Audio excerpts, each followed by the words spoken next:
खरानबाट हिँडिरहेको थिएँ। यहाँ देखेपछि त्यत्रो भनेको ड्याम पनि देखेर गएको थिएँ। त्यसरी थिएँ जसले आज है यहाँबाट पानी ड्यामबाट पुरै पाहाडबाट लगभग 7-8 किलोमिटर यहाँबाट पाहाडभित्रबाट लगेर उता निकालेको छ। पुरै खोला सुकाएर त्रिशुलीको पुरै खोला सुकेर यो पानी पुरै यहाँबाट लगेर यहाँबाट घुसा यो पाहाडभित्रबाट लगेर उता विद्युत निकालिएको रहेछ। अचम्मै लाग्यो मलाई त माथि यत्रो यहाँबाट वहाँसम्म यो पुरै यो खोलाको पानी यो त्रिशुली खोलाको पानी पुरै यहाँबाट यो खोला सुकाएर पुरै पानी त्यो विद्युतको लागि उता लगिएको रहेछ। खोला पुरै सुकेको छ, पुरै सुकाएको छ यो खोलालाई। राति पर्न लागिसक्यो, अझै 2 घन्टा लाग्छ अरे यहाँबाट। यहाँ घरहरू केही पनि छैन, यहाँ जङ्गलमा डाँडादेखि डाँडाभन्दा उता छेउमा बस्नुपर्ने। यतातिर होटेलहरू पनि केही पनि छैन, बस्ने ठाउँ केही छैन। यता नि खाली यस्तो डाँडा पाका छ, यता नि खाली एकदम गाह्रो भइसक्यो हिँड्नलाई। सायद त्यो बत्ती देखेको त्यही ठाउँ हो जस्तो लाग्छ मलाई। अझै त्यहाँसम्म पुग्नु नि आधा घन्टा बढी लाग्छ होला। नभइसक्यो भने अझैसम्म म पुग्नु सकेको छैन। जङ्गलको बाटो पुरा खोला सुसाइरहेको छ माथि जङ्गल। म एक्लै हिँड्दैछु। अब चाहिँ डर लाग्ने जस्तो हुन्ला। हजुर एकदमै भइसक्यो। अझै कति टाढा हो केही देखेको छैन त्यो ठाउँ, कति टाढा छ।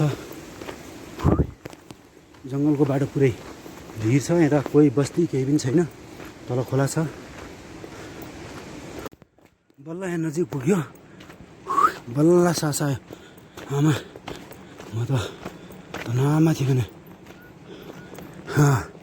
यही ठाउँ होला सायद। अब यहाँ होटल खोज्नुपर्छ। अब कुन ठाउँ यो चाहिँ म राति हुँदाखेरि यहाँ पुगेँ, यहाँ बसेको थिएँ। अब यहाँबाट म यहाँ माथितिर ठाउँतिर माथितिर लाग्छु, यो माथि गाउँबाट। गयौँ राति 8 बजीतिर यहाँ पुगेको होइन। जस अँध्यारो भइसकेको थियो यहाँ पुग्दाखेरि।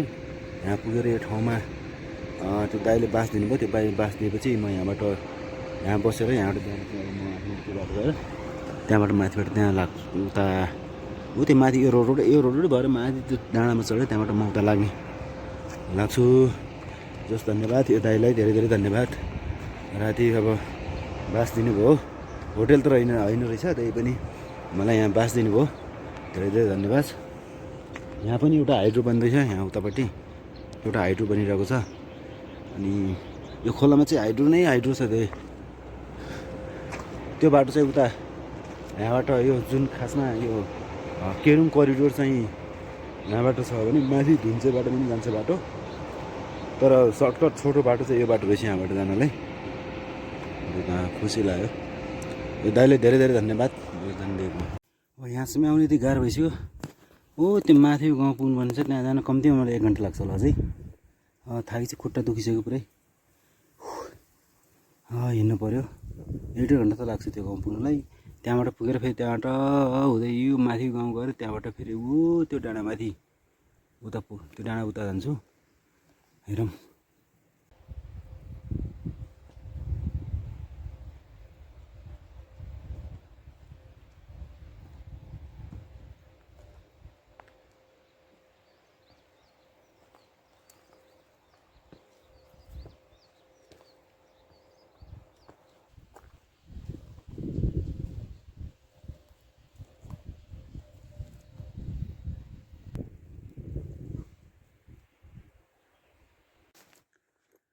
बल्ल यो गाउँमा पुग्यो।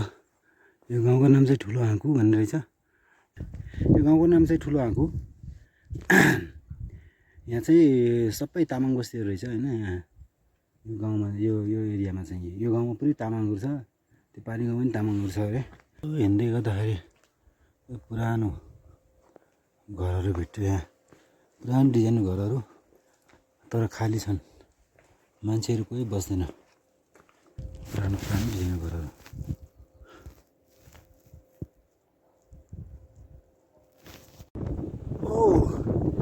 डाँडाको टुप्पोमा पुग्यो वहाँ तलबाट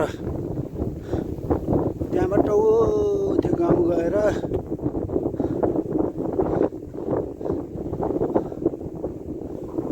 त्यहाँ गाउँबाट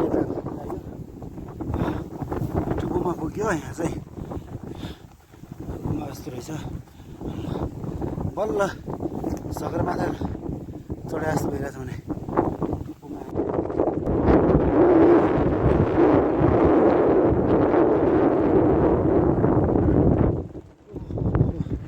चिसो हावा लाग्यो